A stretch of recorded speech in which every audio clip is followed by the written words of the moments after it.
you have to ask yourself, are you actually in a product-based business or a service-based business? So when you look at Zappos, is Zappos a product-based business or a service-based business? Wake up, it's time to be free.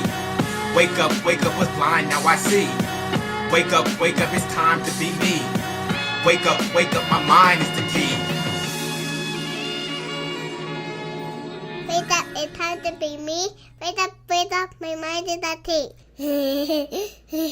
Welcome. It's Jullien Gordon here with another episode of the Daily Jules, where we are committed to increasing your degrees of freedom. Does not matter how many college degrees you have. The only degree that matters is your degree of freedom. Does not matter how much money you make. What really matters is how you actually make money. Today, we got an amazing question from Edward on whether or not he should start with his online courses and his coaching and his mastermind, which are very service-based businesses, or should he start with, should he actually use his wisdom and his knowledge to create free content, right, and flood the market with free content, but that free content always push back to his products. And so I just want to give my perspective on that today in hopes that it blesses you and helps you think about how to move through your business. So Edward, when I think about my business, or when I think about products in general, most products are actually commodities, right? So when you're talking about selling herbal teas and herbal supplements, there are thousands and thousands of people who are selling those things, right? On top of that, there are some white label brands where you can actually go get the bottle or the box and then just put your own branding on it. So what challenge that creates for you is actually creating your brand to be such a trusted source that people actually are willing to buy and desire to buy from you rather than anyone else, because there are going to literally be thousands of people who are selling similar products. But the markets are diverse. So there may be some people who are selling it to pregnant women, right? The same herbal tea and supplement. Some people can position it and sell it to women who are pregnant. Some people can position it as this is a stress reducer. Some people can take that same herbal tea and supplement and position it as dealing with arthritis or cancer. And you, because of who I know you are positioning it for a particular community in need. Right? And so the way I like to talk about this is the snowball scoop and the ice cream scoop. The snowball scoop and the ice cream scoop, they are actually essentially the same device. They are a handle with a scoop on the end, right? Now, when you think about that, right, when does the snowball scoop sell the most? It sells the most in the winter. But then when does an ice cream scoop sell the most? It sells the most in the summer. So it's the same exact device, but it is actually being sold by different companies at the same time. If I was a company, if I was in that industry, I would take that one device, design it in such a way that it can serve both needs, right? And sell one in the summer and one in the winter. Right? They may even be two different brands rather than it being known or identified as the same company. Maybe two distinct brands, but of course you're going to have different distributions because you're going to sell an ice cream scoop probably in a grocery store. You're going to sell a snowball scoop maybe at a ski lodge or a kid's toy store and things of that nature. So the distribution is going to be different. So if you see a niche and an opportunity to penetrate the market, even though your product is a commodity, if you see an opportunity to penetrate an unserved market with what you have, then I say go for it. But all of your content is actually going to have to speak and make the listeners aware of the problem that they have. Remember, I've said it before, if you understand your customers or your potential client's problem better than they do and can articulate it better than they can, they will assume that you have the solution. But you don't want to put every piece of content as a sales pitch, right? You genuinely want to love and educate and educate and educate and educate in such a way that when they do decide that they're going to do something different beyond just listen, where they're going to take action, that they actually come through you and your online store to get that particular herbal tea and that supplement. So it is a long-term play because it takes time to build trust, right? It's hard to build trust with somebody right away. So if you go the educational route, from a long-term perspective, it could be huge. As long as you have a way to keep money coming in the door right now, in this moment, knowing that this long-term education game is a longer play, I think you could win in that route.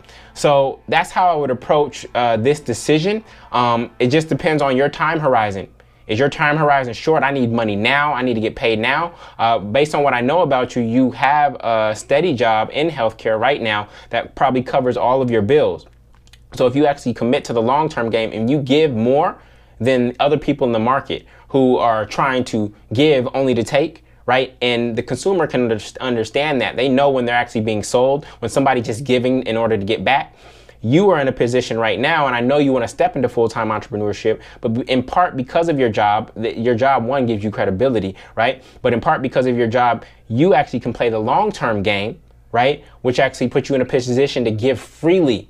And I think the more you give freely, the more people will be attracted to you and start to trust you. And then when the time is right, you can start introducing your products and your supplements and other products at the right time. Two different businesses to go after. Products, you're going to probably need to buy things in bulk. You're going to have to work on suppliers. You're going to have to work on distribution. So you also have to understand those skill sets within you and whether or not you believe that you have them and the relationships and the capital to actually run a product-based business. Whereas a knowledge-based business, all of the capital is within you, right? It's right here. And you just have to translate that through video, through blogs, through writing, through audio, etc.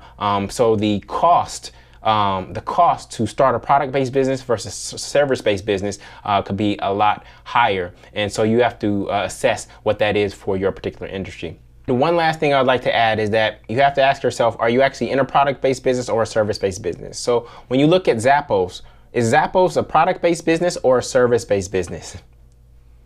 Most people would think that Zappos is a product-based business because you go to their website and originally you bought shoes, but now they sell tons of other things. But if you ask their CEO, Tony Hsieh, and you go in his book, Delivering Happiness, he actually knows that they are a service-based business. What actually separated Zappos from every other online store and Shopify store, etc. out there was that Zappos knew that the products were commodities. Right? They knew that the products were commodities, that anybody else could sell this same pair of Nikes or Pumas, right? But what differentiated Zappos from the rest of the pack is that they focused on service so much so that they believe that they could take their service orientation and apply it to any industry beyond just shoes. Right? They feel that they could apply it to airlines. They feel they could apply it to hotels. They feel they could apply it to restaurants because they know that though they may sell products, that their competitive advantage and the true secret sauce to their business is actually that they are a service-based business. And so sometimes we get confused. When you look at pizza, right? When you look at pizza, there are some companies that are in the product-based pizza business and some companies that are in the service-based pizza business. So, for example, Domino's is actually in the service-based pizza business because their real thing is about delivery and the speed of delivery. Whereas DiGiorno is actually in the product-based pizza business because they actually sell pizza as a product. They're not into delivery. They have different products that you can go buy at the grocery store, right? So you have to really decide and understand, when I look at my business, what actually is my differentiator? Is it my service or is it the product? If there are thousands of other people who can access the same product and sell it, then you're likely not in the product business, though you ultimately make money through selling products. What's actually going to differentiate you and set you apart is the fact that you have better service, a deeper sense of love and care, and better education than everyone else.